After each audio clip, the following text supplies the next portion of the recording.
Each year, Microsoft Research hosts hundreds of influential speakers from around the world, including leading scientists, renowned experts in technology, book authors, and leading academics, and makes videos of these lectures freely available.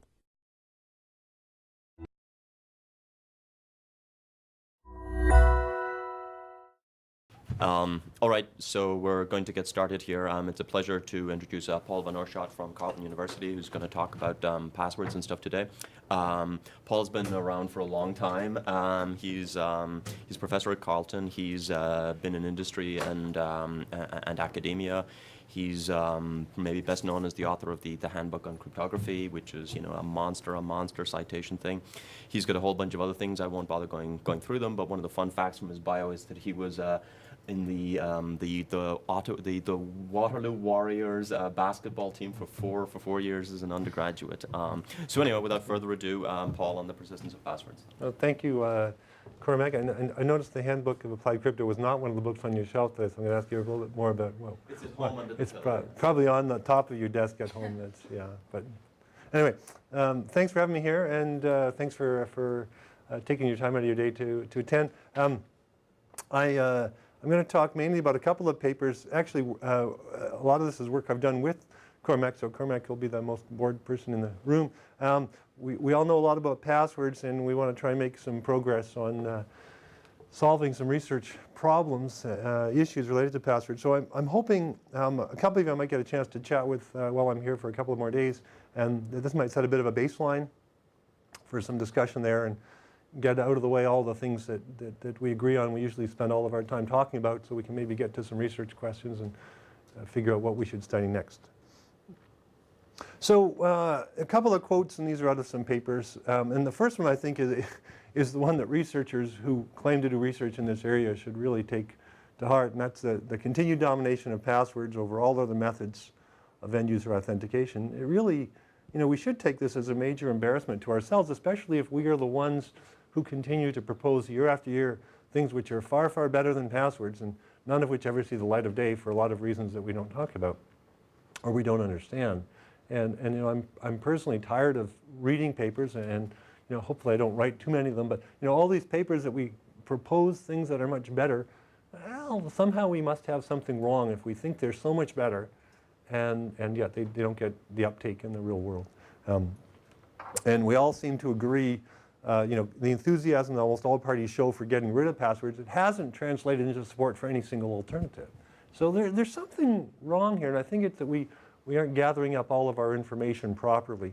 Although we all have a lot of opinions, and as soon as we get into discussion, you're all going to tell me your individual stories about passwords, and they're all going to be very interesting. But very few of them move the yardsticks ahead, and that's what we actually want to try and do, so that 20 years from now we're not having the same conversation about how we haven't made any progress in 20 years, and yet we all have more passwords. So one of the things that we do believe is that to make progress we have to systematize our knowledge a little bit better, try and agree upon the things that should be agreeable upon if we get the right experts together. So at least we can say, okay, this is what we know, and this is where we have to go, and these are the questions that are still open. But it seems we can't even agree upon the things we should be able to agree upon, and that's what I think systematization here is a bit about. So. Can you provide us with insight into where these quotes are from? These quotes, so in the talk, I'll give the reference to it. There's a paper that Cormac and I wrote in Security Privacy Magazine January, February this year called The Research Agenda Acknowledging the Persistence of Passwords. And then we and two other co-authors, Frank Sayuno and Joe Bonneau at Cambridge, had a paper at Oakland this year, The Quest to Replace Passwords.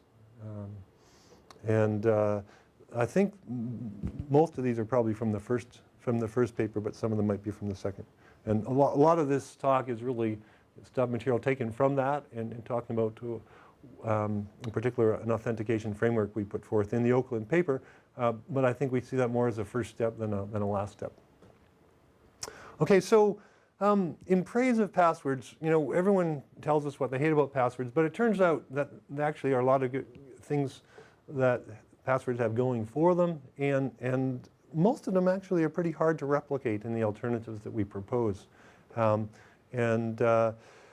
If we look at alternatives that are proposed, people propose their alternatives, and they don't really state what their requirements are. They just tell you what their proposal is, and they don't even tell you what problem they're solving. They're solving the password problem, but what exactly is the problem? What are their objectives? Do they have the same criteria in mind that you do?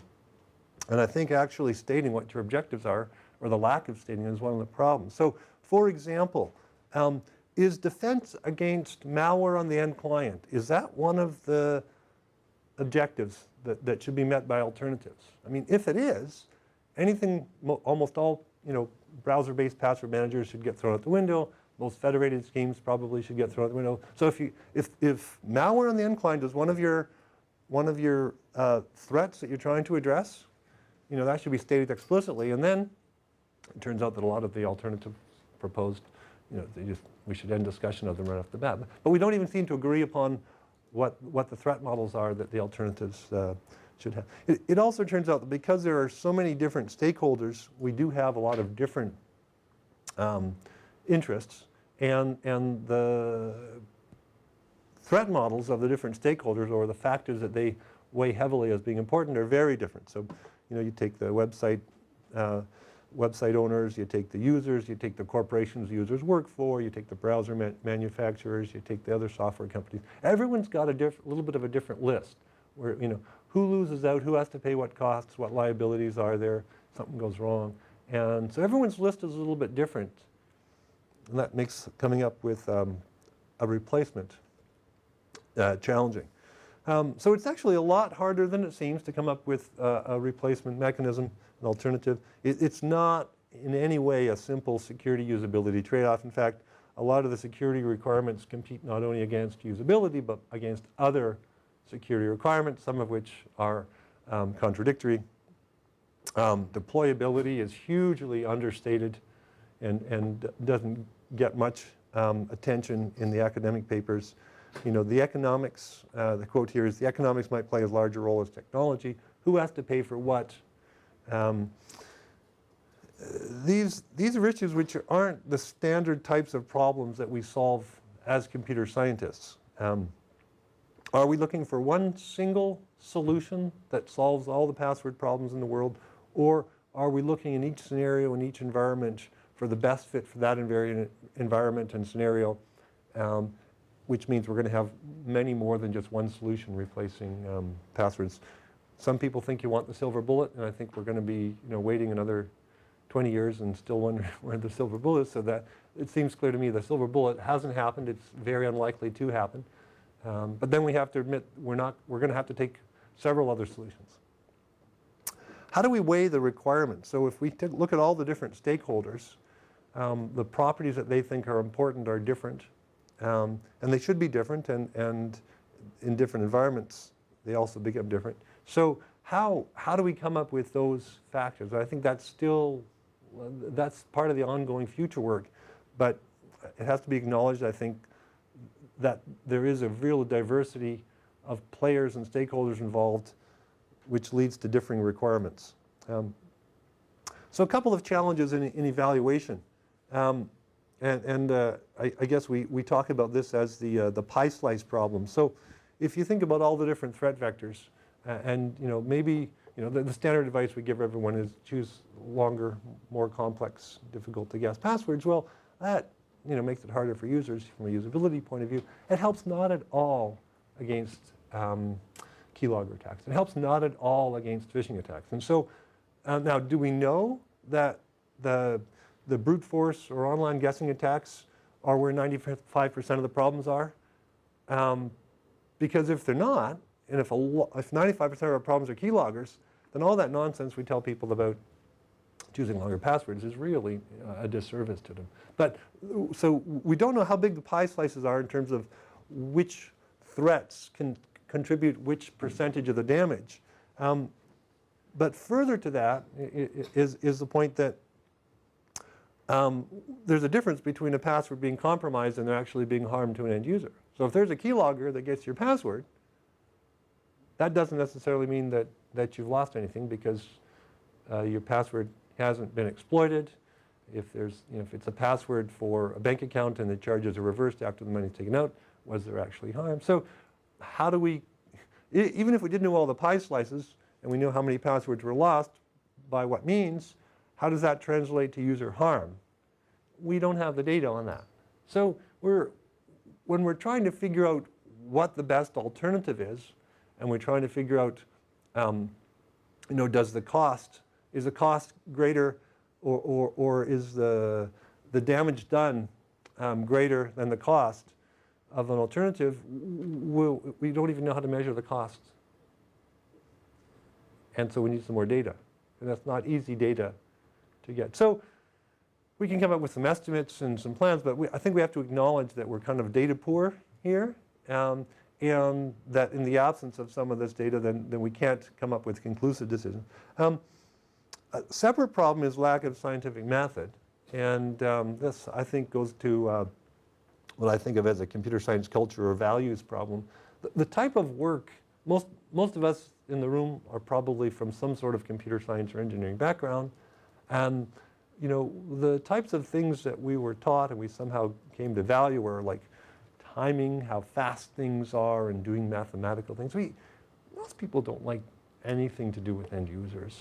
I mean, they're messy and they get in the way and they complain a lot. And if we actually have to run user studies with real people, you have to get approval from corporations or university boards. This slows things down, and not everyone agrees. And so there's things that in other disciplines they just take for granted. These are things we have to deal with. We run user studies. That's not done very much in computer science, and we're seeing a little bit of a shift the last 5 or 10 years. There's more a push towards usability and security, and there's a strong little sub-community. But by and large, this is not something that our broad computer science community values or does very well or even understands how to referee. So I think that's a longer standing problem in terms of publishing and coming up with criteria on how to evaluate. That complicates it. And I put this down to really a lack of scientific method. We don't actually do science in computer science the way that you do in a lot of the other natural sciences. And that's a whole separate discussion we could have, and I know that discussion has been had, and it will continue to go on. Then I've got this point here about cherry picking against versus benchmark. So a lot of the papers and proposals that you see written and presented, they put forth their proposal without telling you really what problem they're solving other than the authentication or password problem. And then they pick one or two things where their proposal shines, and then they talk about how it's better than all the others, and they somehow don't talk about the 18 areas where what they're proposing has problems. And we kind of accept a lot of these papers, and we don't have what I would say is a standard evaluation methodology. And so that's what I think is one of the biggest pieces missing, that we should evaluate. Even though some factors are more important than others, some properties are more important than others in different environments and scenarios, we should still evaluate new proposals across all these different factors. And then after we see how they rate on the different factors, which allows us to compare them to alternatives, we can say which might be more appropriate in which environments and scenarios. But we to date hadn't done that too much, and that's a big part of the paper that I, with three co-authors, including Cormac here, had presented at Oakland this year. And I'll talk a little bit more about that. So we came up with what we call a usability, deployability, security evaluation framework, UDS evaluation framework. And the idea is specifically this was for remote authentication, for internet authentication, not to a local laptop, but to a remote website. Because the problems are a little bit different if you're authenticating just to a local laptop in terms of threat model and technologies that work really well. So we came up with 25 characteristics or benefits, properties that we framed as benefits. So we framed the property as a positive for comparing different proposals.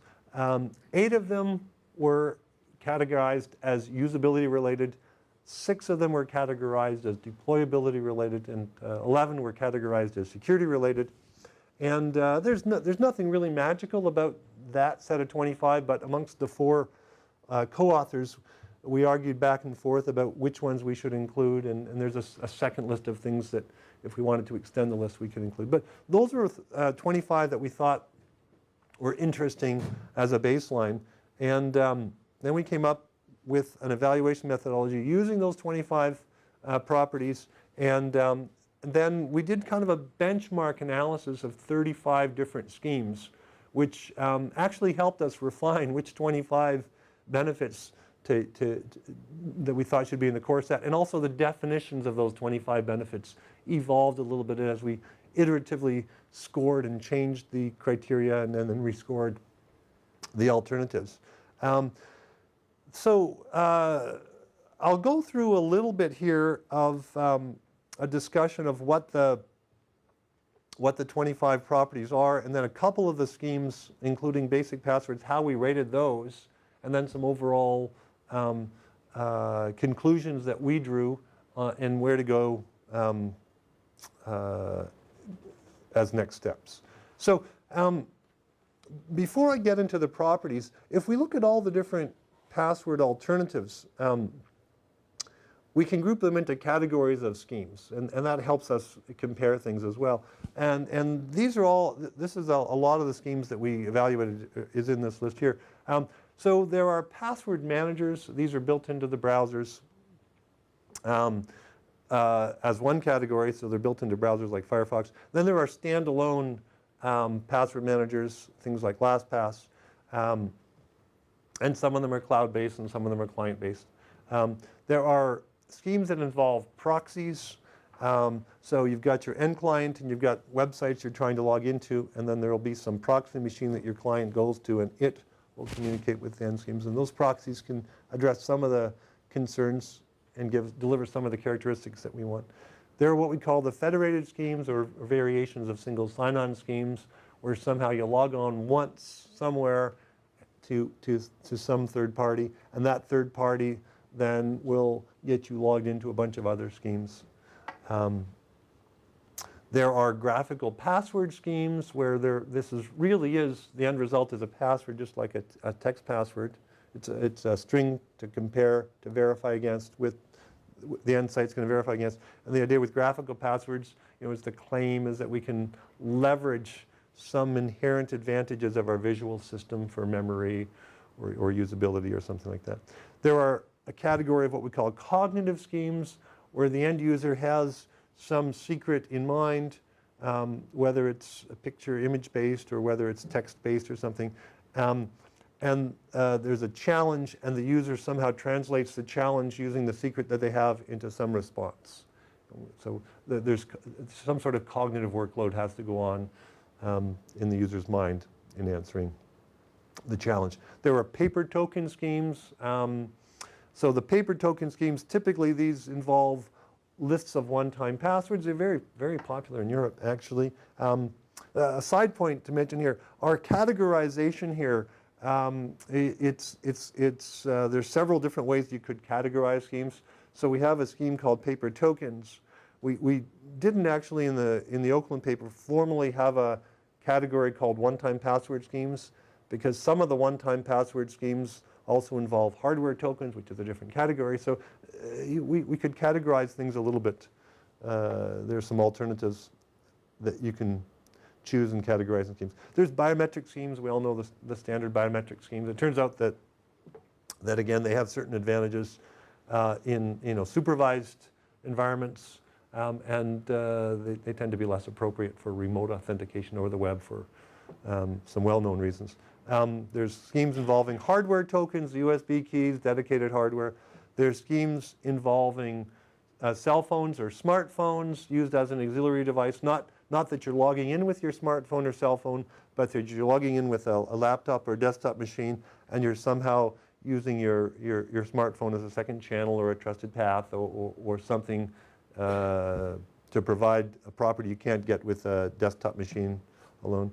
And then there's kind of muddying the water a little bit are these password recovery schemes, because they're not really typically password replacement schemes, but they always come into discussion when we do talk about password schemes. What I'll do here, I'll go through the 25 different, well, I don't know if I'll go through all of them, but I'll try and give a flavor of the types of benefits we're talking about here. And so they're, U1 through U8 are the usability, then 6 deployability, and 11 security related. Actually, the last two are privacy related as well. So this is for what we call legacy passwords or ordinary web passwords. This is how we rated it. So on this scheme here, on this coding here, black is, so green means we grant the full benefit. So for example, passwords have nothing to carry. If passwords are remembered in your mind, you don't have anything to carry, because you're typically, other than your own body, we don't call that carrying anything. So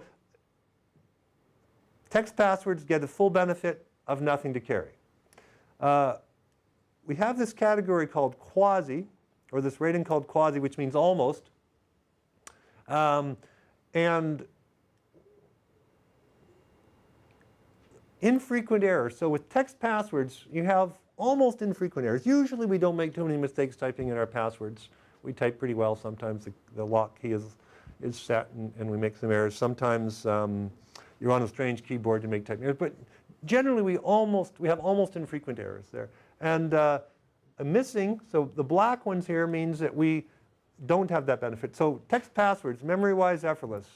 Well, it turns out if you have 50 passwords, even if you're reusing a lot of them, you still have to remember stuff. And as you get additional accounts, the cognitive load goes up. So passwords, text passwords don't score well there.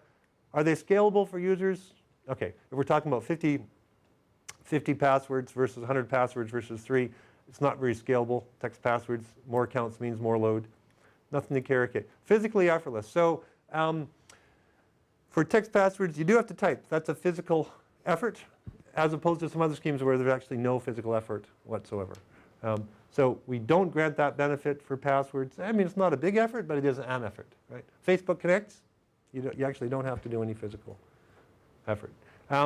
Easy to learn. Well, passwords have a great advantage here because they're kind of the first thing you learn when you get your first computer. So it's maybe the ground's unfair here. The rating scheme is tilted towards passwords, but we give passwords easy to learn. We give them that benefit. Efficient to use. Yeah, we can log in a couple of seconds, maybe 5 seconds, if you have a very long password and stuff. But infrequent errors, talk to it. Easy recovery from loss.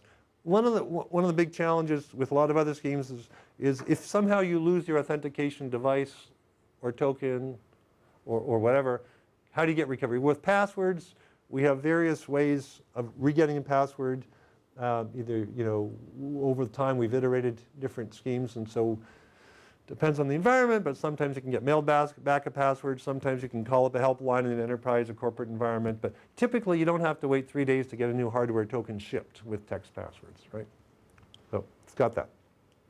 Accessible is about people who have not cognitive but physical challenges. So the two big categories here are blind users and motor impaired users. And we call the baseline we set here was for, it's again skewed a bit towards text passwords. If users can use text passwords, but they can't use an alternative, then we would penalize those proposals in accessibility. So this is skewed towards text passwords. Jane? Yes. So at the SOUP's mobile workshop last week, Dirk from Google. Dirk Balfans? Yeah. Right. So he talked about 4 good properties of the passwords. Okay. And one of them was you should be able to easily tell your secretary what your password Delegation. is. Yeah. Right. Do you have that? So we don't have that up. Let me just think if that falls into one of the other. Like there's a lot. We could come up ourselves with another 25 properties that are nice to have. That turns out to be a huge one. If you go to anyone who's in a senior management position, if you propose an alternative and you can't have the secretary read your email all your way, that won't get approved for internal use. Sounds really bogus. Yeah. You should never do that. You need an authority delegation mechanism to let your secretary read your email that does not involve giving her your auth app. Yeah. You're absolutely right, but it turns out that a lot of proposals don't even let you do that. Right? And those schemes will get quashed by the senior people. But let me see, does delegation fit in? Does delegation fit into, I don't think we have that amongst the usability properties. It would show up as a negative in some of the security stuff, I guess, right? Because a lot of them are around replay in some sense, so those ones captured. Yeah, but I guess you could envision. But we don't have any usability. Yeah, but I guess you could envision delegation schemes that don't impact security as well. So we tell, because then that also brings into play whether you have revocation, right? But I'd be interested to look up his set of 4 there. Stuart? But to Crispin's point, if you're using a biometric, for example, and you die, your next of kin cannot use that biometric to get back at your online data. So if they need to get to your stock plan or anything. If you die without telling them your password, you have the same property. I understand, but you can write down your password and put it in your will, and lots of people do. You can do that with a biometric. So there is some usability factor there that's worth capturing. Because unless it's a deployability issue to make every website on the internet that uses passwords to go and also build a delegation feature for this purpose that meets all of your Put it in the requirements. safe box with your will. Drink a can of Coke and put it in the safe deposit box with your will. So let me get through a couple more. So negligible cost per user, that becomes important if you're trying to have a lot of users and grow a company cheaply. But in general, cost per user we thought was important. Server compatible. Do you have to change, if you put out an alternative, do you have to have a couple 100,000 or a couple million or tens of millions websites all of a sudden change what they're doing in order to adapt to a new scheme? That's not so good. So server compatible is important. Browser compatible, do you have to change anything on the desktop end, or can you get access with this new alternative for passwords without changing anything on the client desktop? With an ordinary browser, can you get in? Is it mature technology? Has it been used outside of research environments by the same people that are proposing it and telling you it's a good scheme? Has it been used by people not involved with inventing the scheme? Has it been used by hundreds of thousands of people in a real world environment? Is it non-proprietary? Do you have to license stuff? Do you have to intellectual property, or is there secret trade secrets involved? Or do you have to believe people when they do their security analysis that it's secure, or can you actually look at it yourself? So is it open source?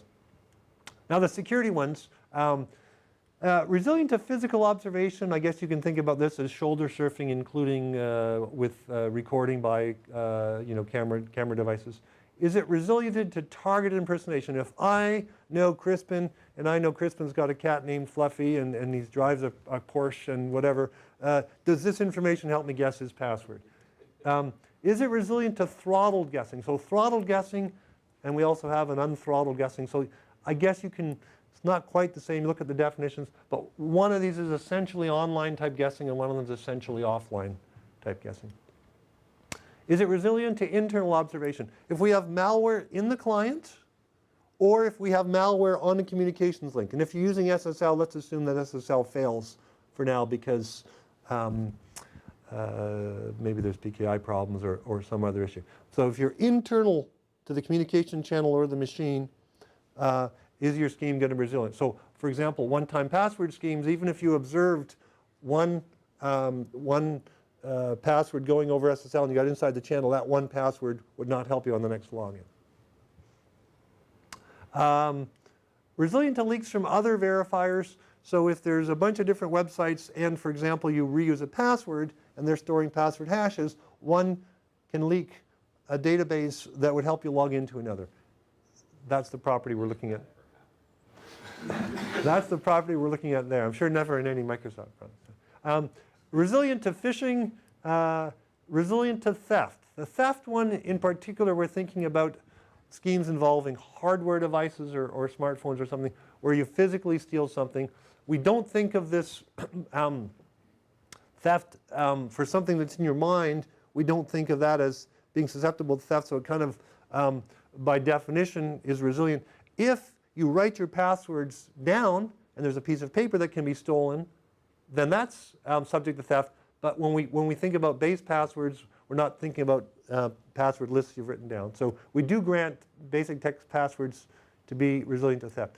Do you have to have third parties? You have to have trust in third parties.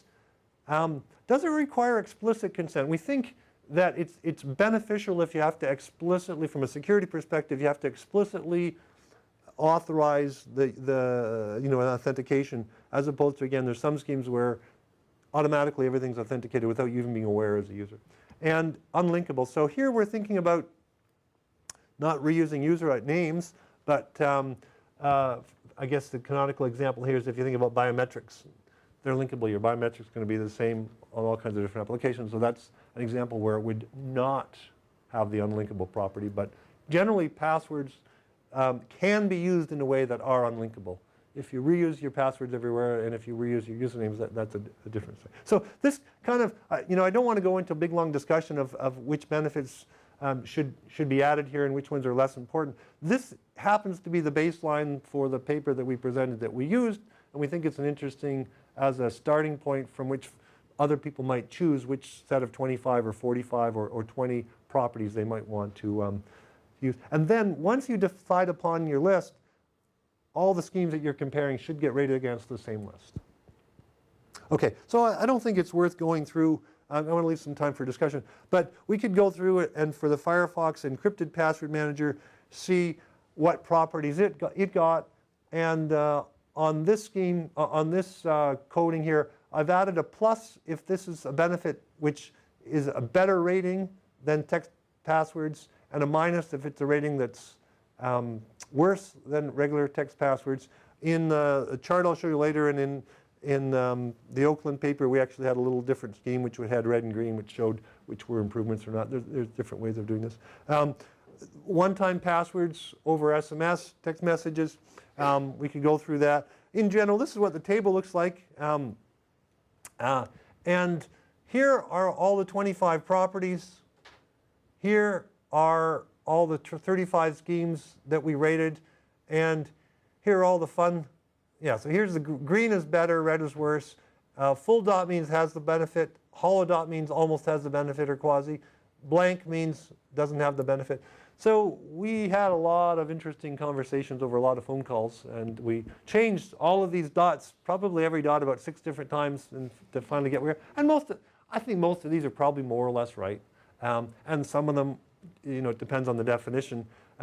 But the exercise of going through and comparing schemes, more important than what the actual dots are, comparing 2 different password managers on all of these properties, and then saying, well, which one for this property? Is this scheme better than this scheme?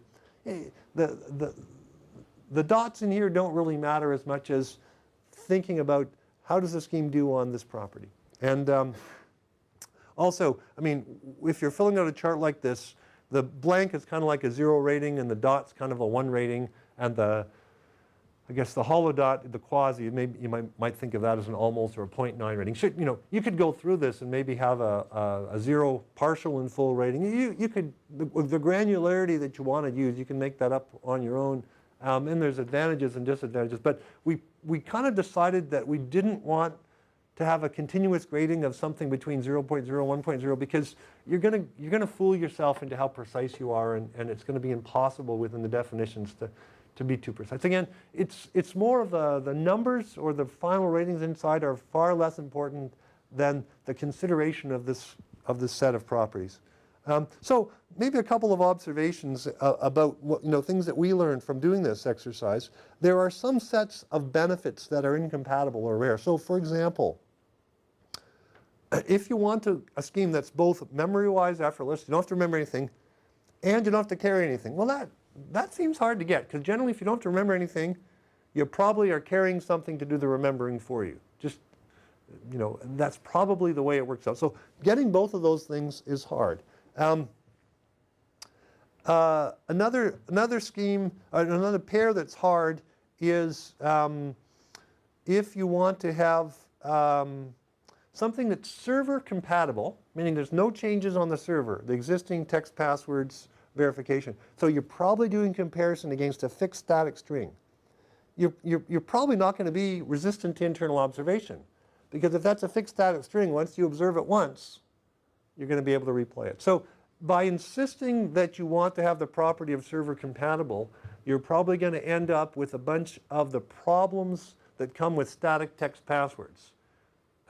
So there are sets of benefits you can't get. And I think it's interesting to think about that, because then if you try and generate a requirements list and there's no schemes that actually have all of these requirements, you're going to have to say, okay, now we're going to have to trade some of these off. We're going to actually give something up if we want some other benefit.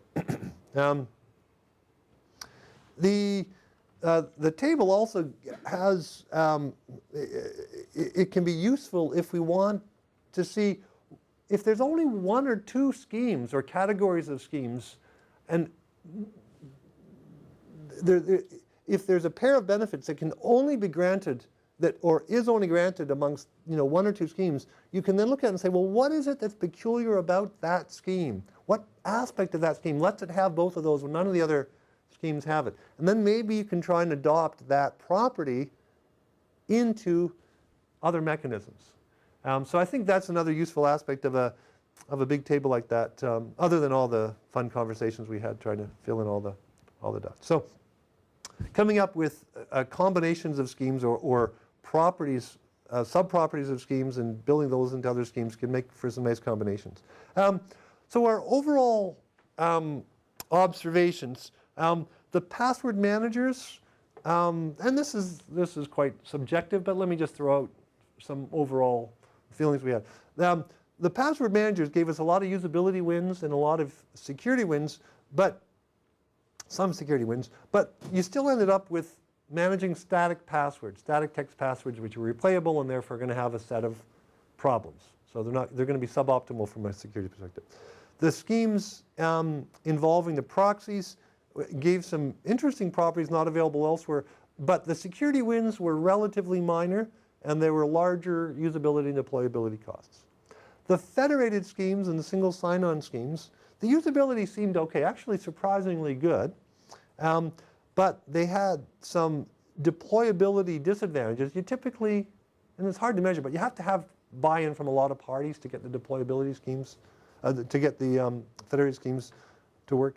And the security gains were really questionable. A lot of the federated schemes kind of give you way too many options, and you can do subcomponents using various technologies, and some of them are passwords and some of them are maybe PKI related. But in the end, you don't really know what you're evaluating. So they can claim to maybe be able to offer high security, but in any particular deployment, people might have made choices that used lower security technology. So we didn't really have confidence that the claims of security in these federated schemes were as good as they might be advertised. The graphical passwords, some of them offered some usability advantages, but there were deployment disadvantages, and the wins in security were relatively minor. So they might win on one or two aspects, but it didn't seem to be sufficient to be a winning scheme in a grand scale. The cognitive schemes, none of them really seem very viable. We kind of thought that maybe this is a sign that people are hoping for something that's not going to happen here. But the security gains were very small, and there were much larger usability and or deployability costs. The schemes involving paper tokens or hardware tokens of some sort, dedicated hardware, or using the phone as an auxiliary device, these were the best overall for security. A lot of these were one-time password type schemes, and so we shouldn't be surprised that they were best from a security. And so they could resist internal observation. But the usability and deployability seem to be bigger barriers than people realize. And one of the pieces of evidence there is that they haven't been as broadly adopted as one might have guessed, because some of these schemes have been known for 10 and 15 years.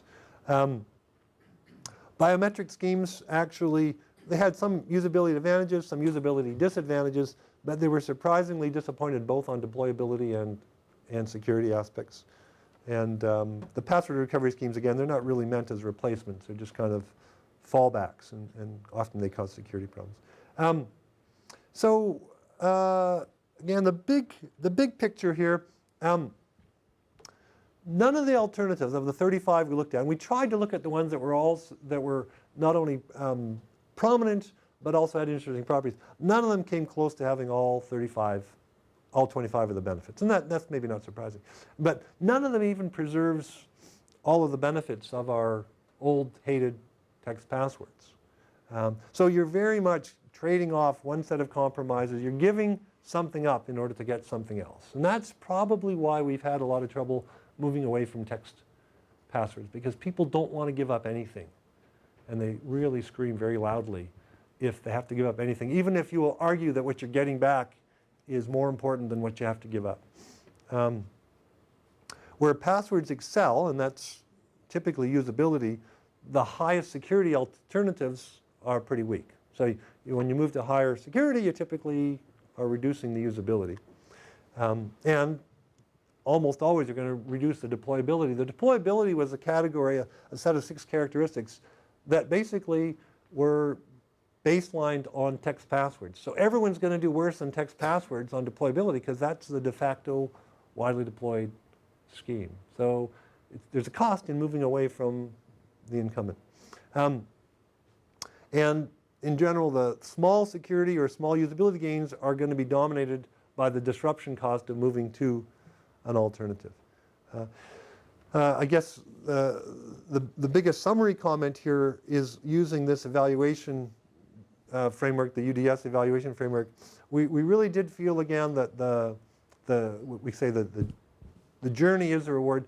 The discussion is more important. Discussion of the properties and the ranking of all the different schemes against these properties is more important than the scores we got. And we're kind of hoping that this can be the start of us having some sort of a more standardized evaluation methodology to fairly rank schemes so that every different person proposing a new scheme doesn't cherry pick on their own properties that benefit their scheme the most. What I'm most interested in, and in particular discussing with people over the next couple of days and onward, is what if we want to make some more progress on this rather than just exchanging stories about passwords and how we hate them and how we choose passwords and things like this. How can we move ahead? So here's some ideas on how we might move ahead, and some of these are from, again, the research agenda paper that Cormac and I had earlier this year.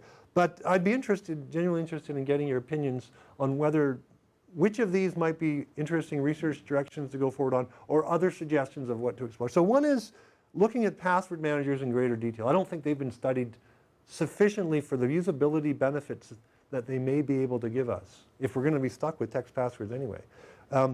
Better systematization and better understanding of what they can offer. For the federated systems and single sign-on type systems, getting a better understanding of why none of them seems to have done very well to date, and the ones that have failed really badly, I guess some of them are deployed now, but some of them have failed very badly, and better understanding why they failed. And I'm not sure that we have a really good understanding of that. When we talk about password strength, everyone talks about strong passwords, and we haven't really defined exactly what that means. But a better consensus on what level of strength is required in which scenarios and which environments would maybe be helpful. Coming up with advice and password policies that are realistic for real world people, and not giving people advice that we know they're not going to follow or they can't follow, and that causes them just to reuse passwords and things like that. Systematically studying how to combine mechanisms and properties from different mechanisms to end up with overall schemes or combined schemes that have the best of the security properties of the individual schemes without losing too much, or while retaining the usability of the individual schemes and the deployability with minimal deployability impact. So these are some of the ideas, but what I'm really interested in is getting some thoughts on where we should explore next steps to try and move ahead, or if we should just admit it, we'll just stick with text passwords from the 25 years. What the heck? They got us this far. So that's really what I had to say, and I'm interested in having some questions and conversation. Questions? All right, Kristen? Yeah. Some properties strike me as vastly more important than others. Right. In particular, the one that's jumping into my head after listening to your talk is server deployability. Me and my 2 friends are starting out some new social networking site. We think we're going to be the next Zuckerberg. We're going to be billionaires someday and we can deploy exotic stuff then. But right now it's just me and these 3 guys. And we want our website to be as accessible to users as possible, so it has to be compatible with all clients. What are we going to do? We're going to do passwords, because anything that's barrier to entry to any user is not acceptable. Yeah, so you're Facebook. So I guess in that sense, if we're going to stick with server compatible, the logical implication is, Actually, I think it's client compatible. I misstated. okay, because there's two. One is how many servers have to change something, and two, so both of these are important. The client compatible, you might be able to get people to download stuff or to change something on the desktop. Like that's the point, is that the clients are now diverse. You know, Android phones, Windows phones, tablets, iPads, you name it. Yeah. It has to work on anything that speaks HTTP. Yeah. Well, if you're going to end up, so are you willing to say 10 million websites will have to change, and that's less important than deploying new client I'm software? trying to think of something that would cause three guys social network to choose something other than passwords, and I can't. Well, it's a really big barrier to adoption if you. Yeah. And so but then you might end up stuck with all the problems with passwords being replayable and resilient to internal observation And that doesn't stop three social networking things from taking off. well, but the three guys, they don't really care about security. They just want to get rich. Right. Yeah. And that economics matters more. Well, You but again, different environments. So that's one environment, you and your three buddies. Another environment is Microsoft Corporate. Are they happy with the security level that provides? So we have a different weighting of criteria. Yeah, I mean, related to that point, aren't passwords the only thing that meet the nothing to carry criteria fully? No, I think we You have. have a device that does biometrics. no. Nothing to carry is So no PC. biometrics are nothing to carry, right? You have to have a device that, Well, so does your cell phone count? Like, so No. now we. no. Someone's like, hey, I'm a By that or a definition, hotel right, any somewhere wherever my password- cell phone doesn't work here, but I'm using a kiosk and, with Passwords adequate require software, an you can input make the device, camera they do the require a biometrics. keyboard. but that's, you have to carry that, and that's. So I that's have what mean. I have a camera that I could authenticate to with biometrics, but that I couldn't with a password because it's an on and an off.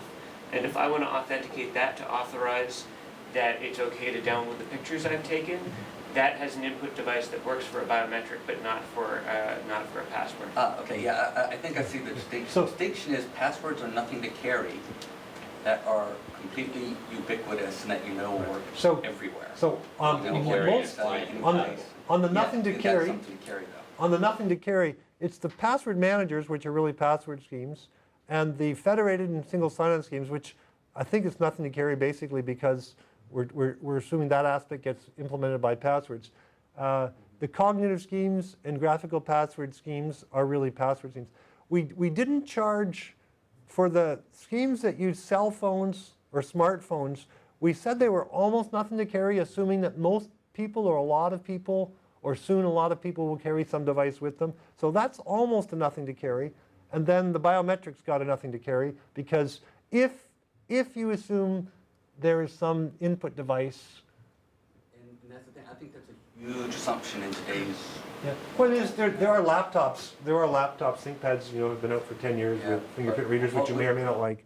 We generally face though is the demand is, no matter where I am, if I can Right. get to a PC, Right. I need to be able to log Yeah. in and So I get my think email. in terms period. of scoring, though, we could score the biometrics as nothing to carry and then charge it for not being compatible with the infrastructure. I mean, this we could charge more to a deployability.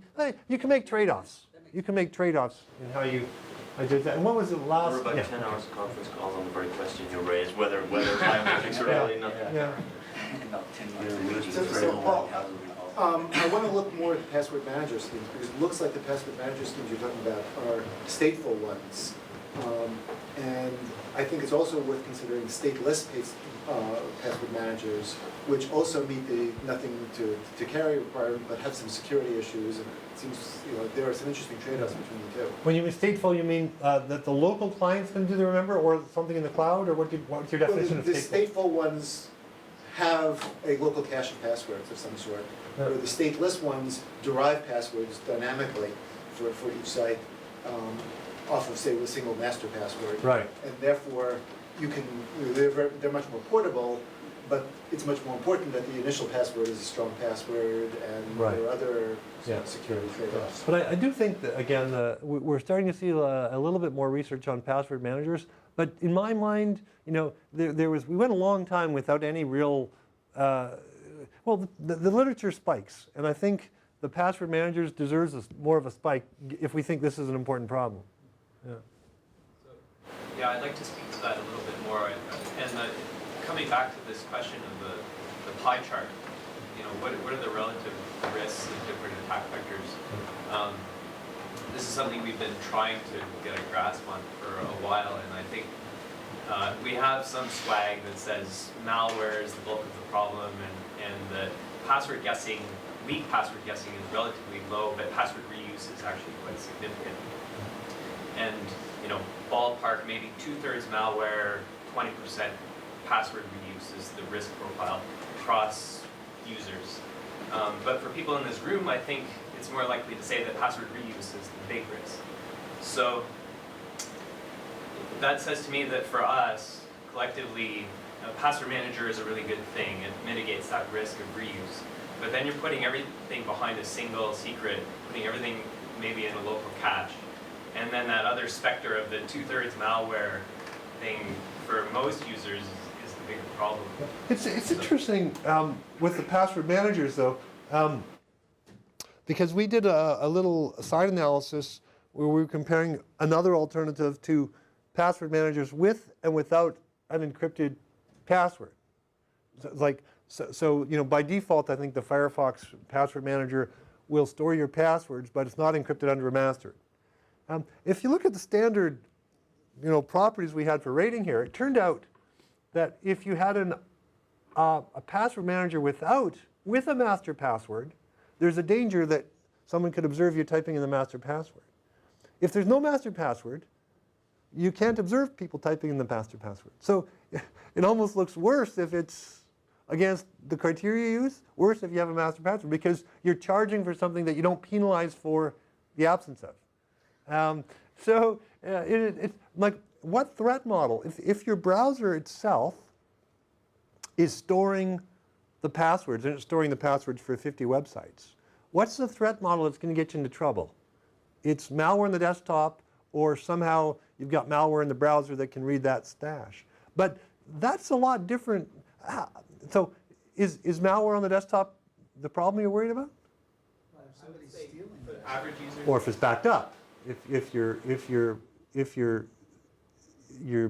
database gets backed up, then that's a risk of theft. But I don't think we studied this enough. Yeah, it's a tough one. The big risk there is I'm going from putting all my eggs behind 4 baskets. You know, I have 4 passwords that I use across 50 sites, to putting all my eggs behind 1 basket, where, you know, maybe it's less guessable instead of passwords, but as soon as my machine is owned, it's game over for everything. Banking. I mean, then there's also the password managers where you have one master password, and then maybe you generate all the site passwords based on a hash of the master and the URL. And there's other password managers which just take your existing passwords and throw them into a bag, and you get access to them. And then if you're evaluating the password managers, are you assuming that you're going to keep all the users' existing passwords, or that this password manager is going to generate brand new passwords for all sites? So it's not so easy to compare them head up there. But I think that would be interesting work. So one thing just strikes me every time I look at this anew is that, like, if you look at federated here, I mean, I guess we talked about this a little bit earlier, but I think we really missed out. We didn't have a complete enough list on usability stuff, because it looks like, if you assume that, users govern what goes on, and it looks like federated schemes are just great from a usability point of view, and the world will organize itself around what users want. It looks like federated should have conquered the world, and that hasn't happened. So federated, if we look at things that are green in this quadrant here, this is our usability rows here. And the green means better than text passwords. I guess the password managers and the federated have a lot of green.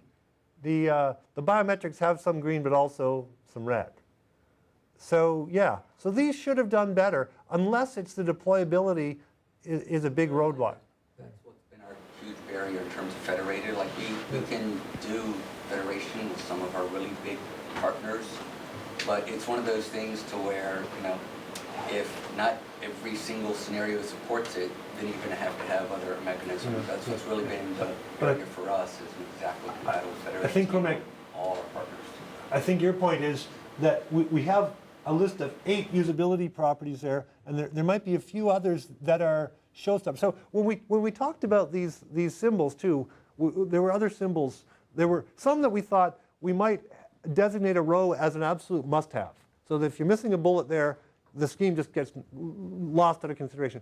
But there's other properties on some schemes that are so bad we thought we should put the skull and crossbones in there, that if the skull and crossbones shows up there, that also, so even if you have the mandatory ones, if you have one skull and crossbones, that just blows it out of the water. It's so bad. So, you know, which ones are we missing here? And it's... Yeah, no, I don't disagree with what you're saying about deployability, but I think, you know, I mean, it seems like OpenID is, it's not the case that users are beating the door down saying we demand this federated stuff that looks so good, right? I mean, that's far from being the case, right? So we clearly have missed out some stuff there. You know, delegation is one good example, but there clearly must be other stuff, right? And maybe we're just being too generous when it comes to efficient to use, right? Because you know, like you do your password in about 3 seconds. Something that takes 20 seconds doesn't sound like a lot, but it's a lot more than 3 seconds. Yeah, and then if you're doing it 12 times a day, 3 seconds is maybe your threshold. If you're doing it once a month, and it's online banking or it's something that you think is really important, maybe 15 seconds is fine. Yeah. So do we know that we can actually use this model for anything predictive? I mean, have we gone back and say, you know, these are adoption rates, for example, on hardware tokens. This is where we'd map out in this. There's a correlation between adoption. We haven't, in fact, but one of the related observations we made was if we look at hardware tokens here. So you look at these passcode generators like SecurID. You know, they do fantastic on the security here, and the usability's got some issues. Is it like, what was the roadblock? These things have been around for a long time. Is it cost? Is it the users don't like? So we don't know how to weight these different properties, and some of them are what I would call heavy hitter properties, and they should be weighted 10 times more than some others, and that's where I don't think we have enough information yet or enough understanding. Is that where the next step in the research is to say these are the factors that are currently used? Well, one of the things that was suggested that we could do was, you know, to take these properties and then to say, in scenario X, this is the weighting that should be given to these properties. And with that weighting, which of the schemes then are the best for that scenario? And in a corporate environment or in a banking environment, you know, I think people might be interested in knowing for their one environment what is the best. And I think that's a logical thing to do. Yeah. Kristen? I think your table screens some predictive stuff. Passwords totally dominate this market. Like, everyone else is in the dust, and they are the only one that scores 6 out of 6 in deployability. Yeah. And if you look at the ones that score 5 out of 6 or 4, they are some of the most popular alternatives. Deployability stomps. The rest of this stuff is like, nice to have. You must have the deployability. Yeah. I think one of the conclusions that we did cite was that the deployability seems to be not given enough attention by the academics who are interested in, you know, the security academics are interested in security. And so we got all these things with fantastic black dots here, and we kind of overlooked all this red stuff, right? And by the way, we had to give up some red stuff here in order to get some green stuff, right? So. Yeah, like one good deployability example is the negligible cost per user, right? So predictive is that, you know, if you want to be Facebook and you want to put 2 billion people, you know, on your scheme, well, 10 cents per user or even 1 cent per user is just way too much, right? Just forget it. Any non-zero marginal cost per user is just end of discussion. And by the way, you know, people launching those schemes, some of them weight the security aspects very, very low, right? You know, what do they lose? You're signing up for free. They made no promises to you. Yeah, users don't care. Well, they don't care until they do, but they don't. Right, in general, I mean, Yeah. it's not a big Yeah. factor Sorry? in our selection. There is something that I've seen recently seems to be taking off, and I think it's very close to deployability, and that's where a site, the usual model is we expect people to switch to this model. But what I'm seeing more and more is sites that say, create an account on this site, or log in with your Facebook account, or log in with your Google Yeah. account. It's essentially a or something federated like scheme, though. A choice of federated schemes. Yeah. That, in other words, they don't require that you get federated with that. They'll also let you create an account, but if you have one, then they'll let you use this, and that way you get the ease of use if you've already signed up for the pain of having that. Yeah, I've noticed that being very popular, but the thing that freaks me out about it is the UX of, yes, create an account on our never heard of it website, enter your Facebook password here. Yeah. See a threat? Yeah. One of the other huge problems that I see, and maybe this has been discussed a lot, I'm not sure, but all these websites that essentially mandate that you're using an email address as your account ID, okay, that's fine. But then the next thing they do is they ask you for your password. And so, of course... Yeah, but they ask you for any, make Yeah. one up for the... Right, but of course the natural thing you're going to do is you're going to type in your Hotmail or your Gmail email address, and then you're going to type in your Hotmail or your Gmail password to that site that you've never before visited. Yeah, that just seems wrong. Now, if it was a delegation scheme and they said, use your existing Hotmail or Gmail email address, and it goes into a window and that got sent off to Hotmail or Gmail, and this idea of having third-party verifiers that a website doesn't get involved in, they just get back a yes, no, that's kind of a pseudo type of federated scheme. It's kind of a delegated login, right? You look at some of the overt features in Win8, federated is going to get more interesting. It won't be ubiquitous, so it won't take over the world because Win8 won't take over the world. But of course it will. So maybe the right thing here is to offer that the people that want to escape can escape, and I'll hang around and take questions from anyone else that wants to hang around for a bit longer. The doors aren't locked? The doors are not locked. But it's such a polite group, So, other questions? So look at this chart. Looks like this security properties. So for these existing schemes, like if I ask myself, what can I do to make these things better? In the existing schemes, they have inherently have some kind of security properties. I think it's hard to improve that part. But the usability part, maybe some things that have currently read, can get better. Like for instance, this easy to learn, efficient to use. That doesn't seem like sort of inherent property of those methods. Just maybe they have bad interface right now. Yeah. Does it make sense? Yeah. So I mean, there's lots of schemes here too that it's tough. There were quite frankly some very subjective ratings we gave here. Like some of these schemes were proposed, and there was never any user studies done. So we how do we rate how infrequent the errors are and how easy to learn it is?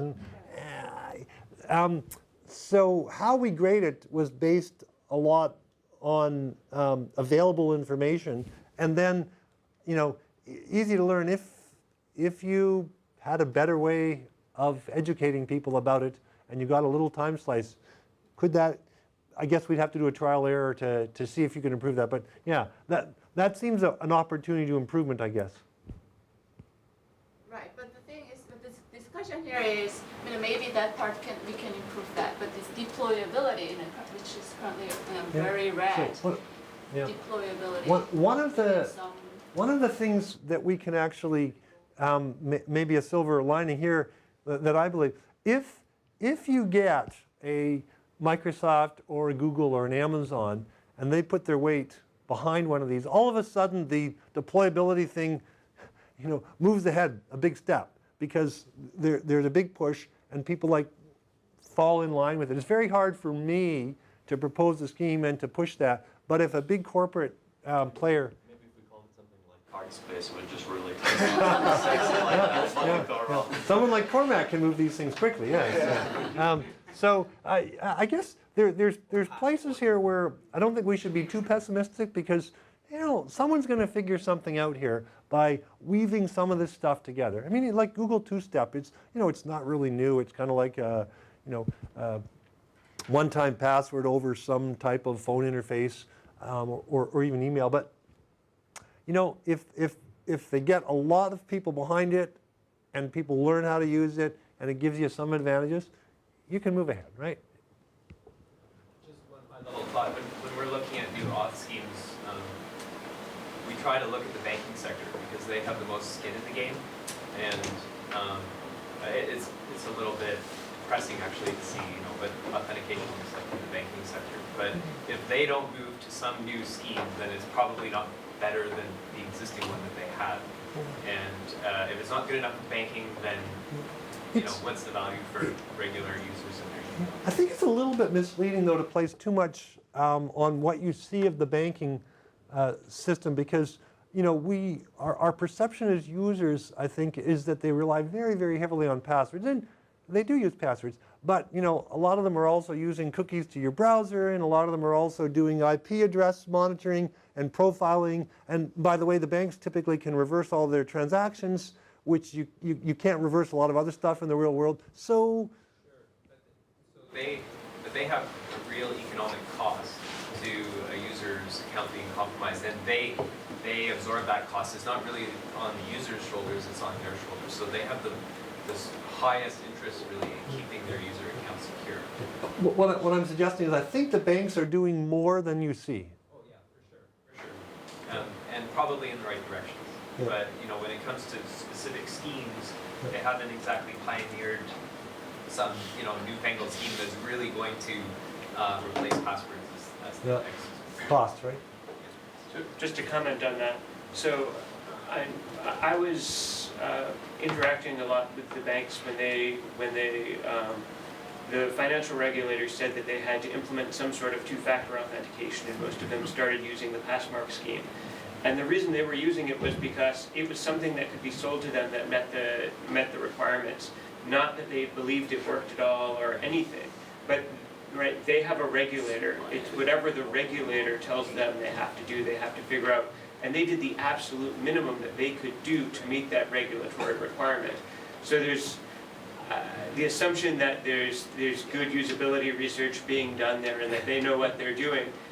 They're pretty much doing what the government has to tell them. So by trusting the banks as they know, you're basically saying, well, Uncle Sam is the folks who really know what they're doing when it comes to authentication. Yeah. And I talked to those guys too, and they said, well, we knew we had to pass some law because the banks wouldn't do anything if we didn't, and we don't know how this stuff works. So we figured, tell them they've got to do something and see what they come up with.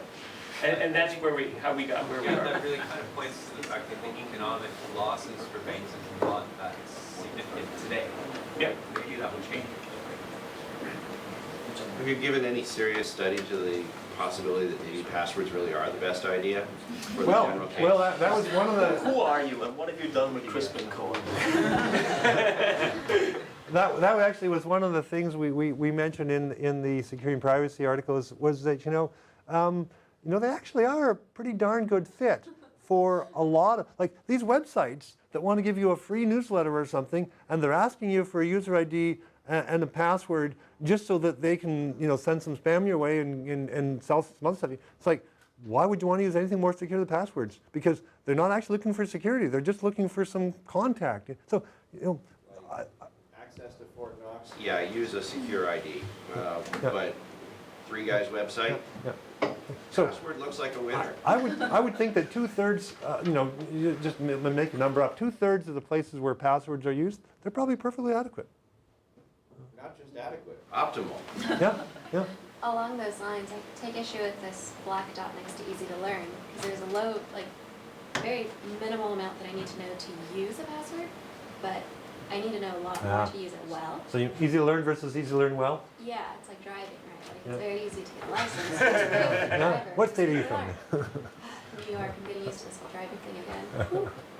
Yeah. So I think a number of these are very subjective, and the idea of looking at these criteria is important. How they were scored, very open to interpretation. But again, with this framework, if you wanted to start up a group here for the next month and define your own definition of what easy to learn means, I think that'd be interesting. Again, if the same people come up with the ratings for all those schemes, as opposed to using someone else's rating and then comparing it to your rating. Yeah, I think we had like easy to learn, efficient to use, and infrequent errors. There was kind of a coupling there, and we argued a lot over the definition. So the idea with easy to learn was, it's kind of intuitively clear to you what you're supposed to do, right? And the other shortcomings were kind of captured elsewhere. But yeah, the factoring there is a little imprecise. It's subjective. Charlie? There's a criteria that I think is missing.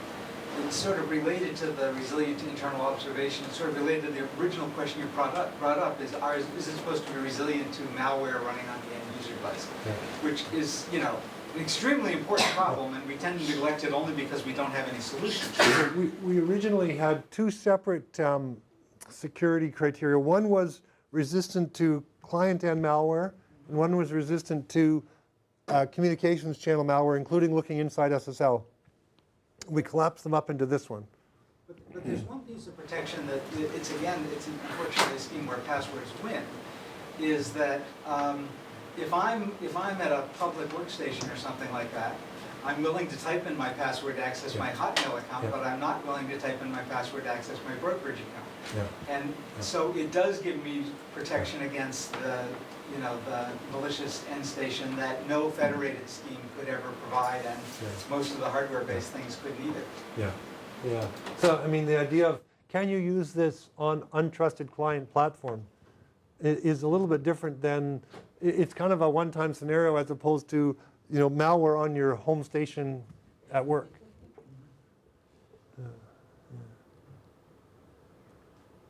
Kind of like one of the highest, meta points that kind of jumped out for me, and it jumps out fresh here, is kind of related to what Caitlin said. Is like, if you look, most of the green here seems to occur on the security thing, which seems to be where the bulk of effort is gone, and it looks like there hasn't been that much hard work going into making things more usable. It seems like, well, we all agree the passwords are bad. Why are they bad? Because they're not secure.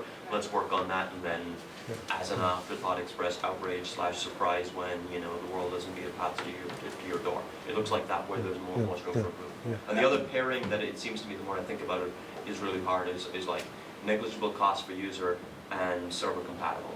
No one except Firefox Password Manager achieves those two, right? So it kind of means that if you want to be the next Facebook and zero cost per user is a requirement, you have to rip out the existing server infrastructure, right? There's no, unless we're missing something. So here's a research agenda, is come up with something that gets 5 out of 6 in deployability, and the only one you're going to never get is mature because you just came up with it. And has just not laughable security. If it can come close, then that would be an innovation because there's nothing on your chart. And part of this is, right, you can do better in terms of deployability. You're not going to something see they've already deployed, so you're never going to see anything there. You can have a play the puzzle game in your browser. I'm not sure that's a good idea, but you can. What's the Play tic-tac-toe and win. I pulled that out of my butt. That's a bad idea, but what you put into the browser doesn't have to be text in a field. Right, but it's still not going to be green because it won't be any better than passwords. Right, So you can't, something. everything's built already to use passwords, so you'll never see green there no matter, even if your scheme is the null scheme, right? If it's empty, if the scheme is accept everyone. I didn't ask for that. I was asking for 5 dots in the deployability row. Black circles, not green and red. Yeah, you're never going to see green because you can't do better than solid dots. Right. So there's nothing on his chart, there's nothing I've ever heard of that gets 5 out of 6 in that. And I agree with you that it's not possible to get 6 out of 6 because mature is going to fail for any innovation. Right, this is on the problem of working with the existing hardware to go at the existing servers. Yeah, Related authentication. if you can come up with something that works on PC, Mac, and 3 brands of phone, now we can discuss whether it is of merit. Well, I was thinking the authentication protocols that companies are coming out with cars, which I personally hate, but nevertheless somebody must like them, which are these things that you carry around an RFID in your pocket and it just works, kind of thing, and that is easier to use than a password. Easier to screw it up too, but So maybe we've exhausted ourselves on this. Well, we got all the way through talking passwords without anybody mentioning XKCD 936. So that's a new first. So let's thank the speaker. Paul is around for